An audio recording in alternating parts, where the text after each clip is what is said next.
stretch his legs, but leave him nice and fresh for the race. It was I wanted a 49 or 50, and he went like 49 and 1 and galloped out nice and smooth. Didn't want any more than that. Was happy with where we're at.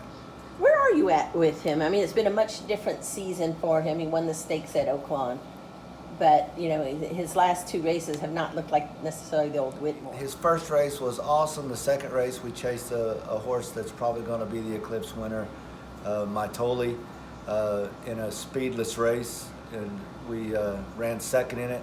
And then we come up to Churchill Downs, was hoping that we'd get a good trip, and he didn't fire. I think when you look at it, hindsight, you're going to see there's a lot of good horses, and maybe it just wasn't our day.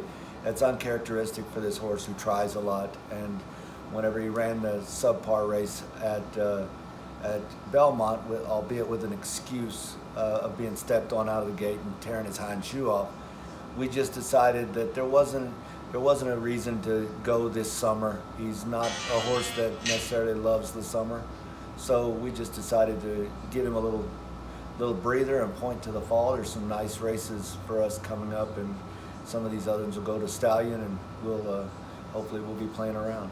This is your third time that you'll have run in the Phoenix. You won 2 years ago and were second.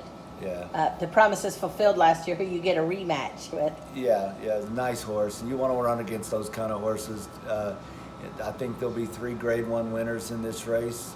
That's a feather in the racing office's cap to pull that together this close to the Breeders' Cup, when everyone's trying to avoid everyone. If you're looking through the landscape, there's 5 horse fields, and there's 1 to 9 in about every prep for the Breeders' Cup. Well, this race has brought several decent horses that's been there and done that, and it ought to be fun. It's a very different kind of field. They'll be shooting at you from every angle. There's some speed horses, there's some closers, and if the guys that we think are coming show up, it's going to be a fun race for the gambler, and be kind of interesting to see who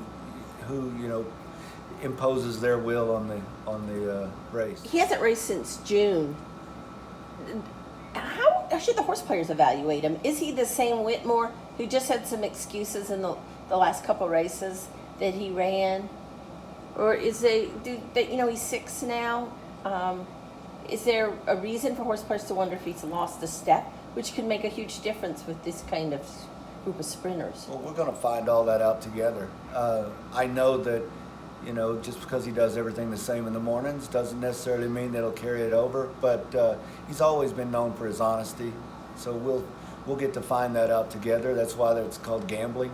I know that my horse feels good, and he acts like he's ready to take that next step. So we're gonna go over there and see if which Whitmore shows up. You're doing the positive and negatives of your handicapping. You'll see that he does run very well. His best races are usually off of a refreshment. How about his race when he was second to Promises Fulfilled in the Phoenix, and then also about the second here at Churchill Downs in the Breeders' Cup to Roy H.?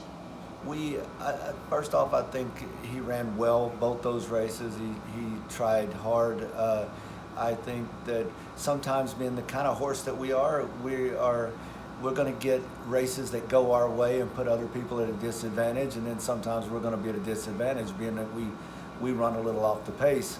So we broke a step slow in the Breeders' Cup and run his eyes out to be second against a really good horse with a returning champion. But in the Keeneland race, I thought that our rider put him in a perfect position, and he just ran into a horse that had a couple easy fractions before we got to him. So it was, and by the way, he was a Grade 1 winner at that point.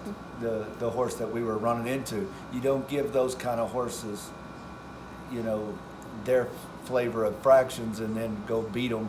So I was very pleased with both of them, and they're both kind of different races, but we're happy with where we're at, and we're proud of his longevity, and we always tell everybody in our barn, the grooms, the hot walkers, the people that run the therapies, anybody can get a fast horse.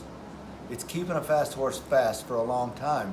That's where we're going to separate them. So we want to do that, and we're proud whenever this horse allows us to look good.